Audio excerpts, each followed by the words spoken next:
their parent company might spin them off and sell them. Is this just about survival? It probably is about survival, but it's interesting that everything that they seem to accuse the president of and all of his affiliates for the last 10 years is actually what they're doing. And they're probably going to be afraid of the exposure that is revealed once we dive into transparency and what's been going on and who's really controlling this media thing. And now they realize, wow, we're not as powerful as we thought. We actually have no say. Oh, hey, Don. Okay, so I'm sorry I called you a Nazi for years and like Hitler, but you want to grab coffee, maybe lunch, you know, like at your house. Look, they have to admit they lied before they can go forth. Like, I'll never believe another word that they say. That's right, guys. Morning Joe and Mika took a trip to Mar-a-Lago with their tails tucked promptly between their legs. The two top hosts for MSNBC are now admitting defeat, and they're now saving face. Besides saving their jobs, given that their entire network may be sold off. But having the two basically surrender to the right is not sitting well with some folks. In fact, there are some people within their own circle who are bashing Joe and Mika for seeing Trump in the first place. Now, I'm not sure if the two have talked about these other two hosts, but this is how they explain their actions. Watch. We were given the opportunity to do just that. Joe and I went to Mar-a-Lago to meet personally with President-elect Trump. It was the first time we have seen him in 7 years. And it's going to come as no surprise to anybody who watches this show, has watched it over the past year or over the past decade, that we didn't see eye to eye on a lot of issues, and we told him so. What we did agree on was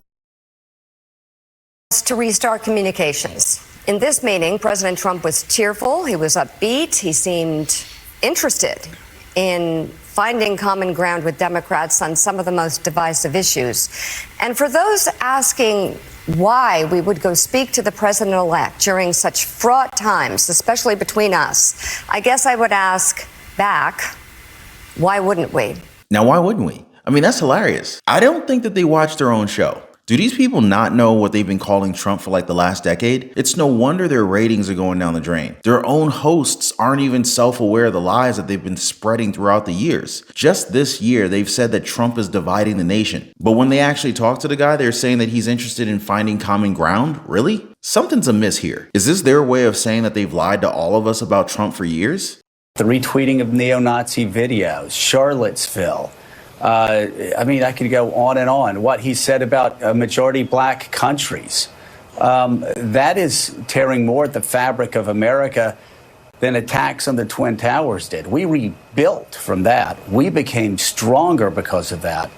But this seems to me a far graver threat to the idea of America. If Republicans continue this line of thinking, if they continue their support for Donald Trump, they needn't fool themselves. A second Trump administration would destroy the Department of Justice, would destroy the FBI. This is not a reach. I could go back and talk about Nazi Germany, and I'd do it without any concerns whatsoever. And if people can't start drawing the parallels, well, you're just stupid, or you have your head in the sand, or you're one of them. When you look at a Republican nominee, a potential Republican nominee that's talking about terminating the Constitution, he said, terminate the Constitution, arrest political opponents using the Justice Department, assassinate generals that weren't sufficiently politically loyal to him, saying that he was going to take the FCC and bring it in to the White House, and he would decide what networks were on and what networks were not on. Yet, here we are seeing Joe and Mika on television. And there's probably a dozen reasons as to why they visited President Trump. But one of them is surely because they're bound to lose their current jobs. Either that or they're expecting viewers to tune out. Who wants to hear propaganda on TV nowadays, right? The only way to survive is to adapt, which means that they're probably going to cover the president in a much better light. Maybe with less propaganda and lies this time around.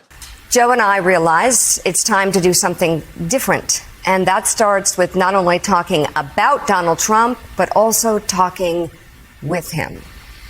As somebody close to Donald Trump told me this past weekend, this is a president who's not seeking re-election. So maybe, just maybe, now could be the time for both parties to get to work. I know, given the jarring headlines that we read every day, that may seem like a stretch. Their change of mind is being seen as a betrayal of mainstream media because they're all supposed to be attacking Trump, not eating lunch with him. And who better to embody this outrage than the host of The View, right? Remember, these were their allies, but all of a sudden, it looks like this has changed.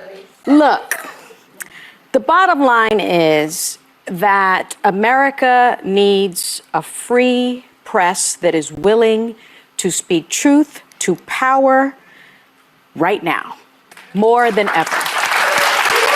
And I think that we have to be very clear-eyed when we think about the president-elect and cover the president-elect. And I don't think you need to sit down for 90 minutes at Mar-a-Lago and kiss his ring to be able to speak truth and to be able to cover a story. So maybe they're not journalists in the true sense. Maybe they're saying that they're opinion journalists. But we have to remember that Trump is the guy who ushered in the era of fake news. He is the guy who ushered in alternative facts. He is the guy who attacked 3 black female journalists. He's the guy that revoked Jim Acosta's press credentials for asking him a question. And so I think that this president-elect, I hate to say it, would like nothing more than to have only Fox News cover him, would like nothing more than a state-sponsored media.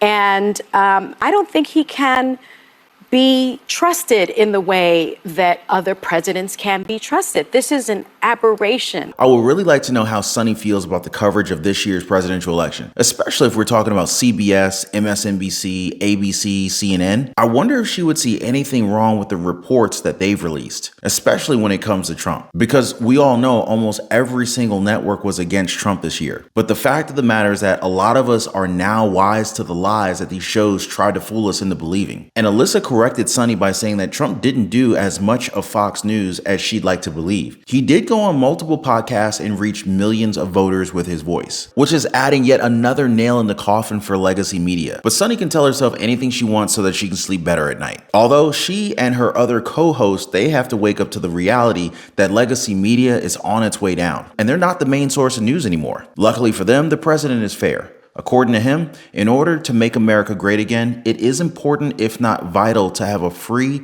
fair, and open media or press. So he's not going to censor mainstream media, even though they've done it to him for years. And he's showing a willingness to work with these people despite their differences. This is amazing. I'll be honest with you. I'd be personally pissed off. I'd be ready to hit back. I'm just saying.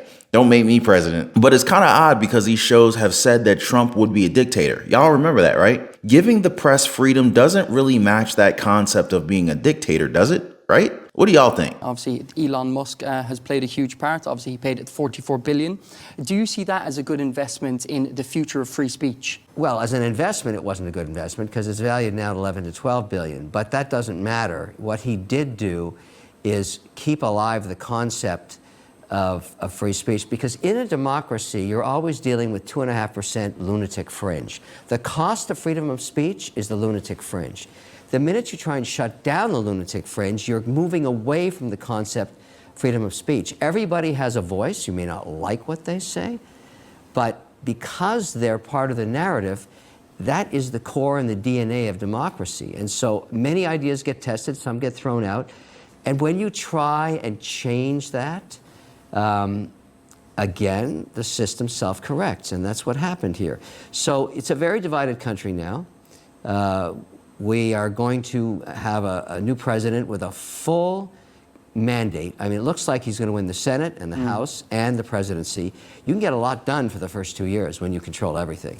And so that's what's going to happen. And Kara Swisher is one of the biggest haters so far, so this really isn't much of a surprise to me. It's also not surprising that they would use fear-mongering to try and sway the opinion of the people. In a CNN write-up, the network highlighted Elon Musk's goal of major cuts to government spending. Watch. I mean, at the end of the day, you're being taxed.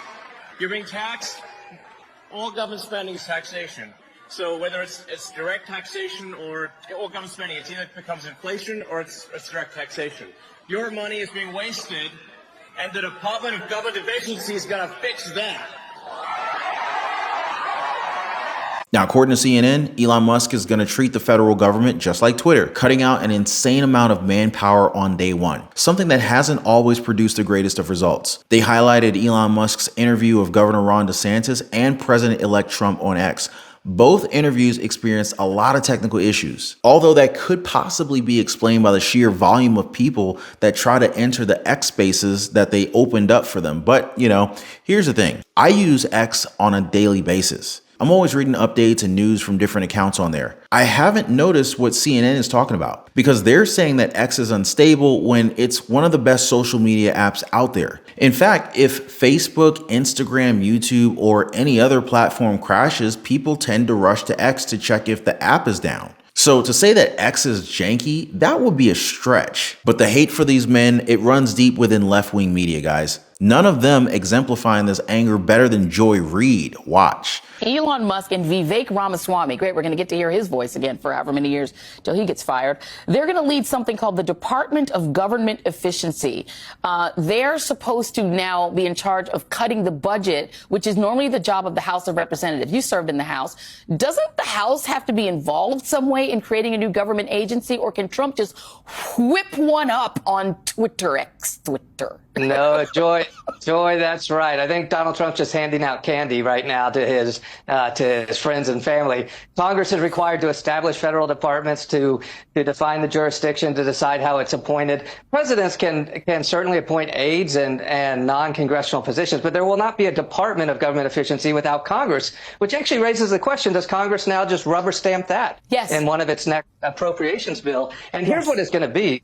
This is your Project 2025 department. Yes. The Department of Government Efficiency by Ramaswamy and Elon, that's your Project 2025 department. Correct. Without the bad impressions that Heritage created during the campaign trail. Are they still talking about Project 2025? That thing should have been dead and buried when their campaign fizzled during the presidential election. And are they saying that they don't want an efficient government? Like, why would you be trying to promote that unless you actually have a government job? A government that's not completely focused on spending our money like it's nothing? Because that's the message that we're hearing from legacy media. And I guess they're pulling out all the stops since MSNBC is probably going to be sold off soon. It'll be funny if Elon Musk decides to buy them too, wouldn't it? But what are your thoughts on Elon Musk and Vivek Ramaswamy leading the charge on government efficiency? Are they right for the position, or could we do better? Now, since we're talking about legacy media, SNL is now changing its approach when it comes to Donald Trump. Believe it or not, they're now doing bits that actually flatter him rather than ridicule him. Or at least that's what they're trying to do here. This kind of reminds me of Rachel Zegler. The Disney princess exercised her right to free speech and just said that half the country should suffer like Trump. Now, I covered this in a previous video, guys, that I'm sure you will enjoy. But as always, appreciate you guys taking the time to hang out with me today. Thank you for hitting the like button and subscribing. We'll see you guys next time.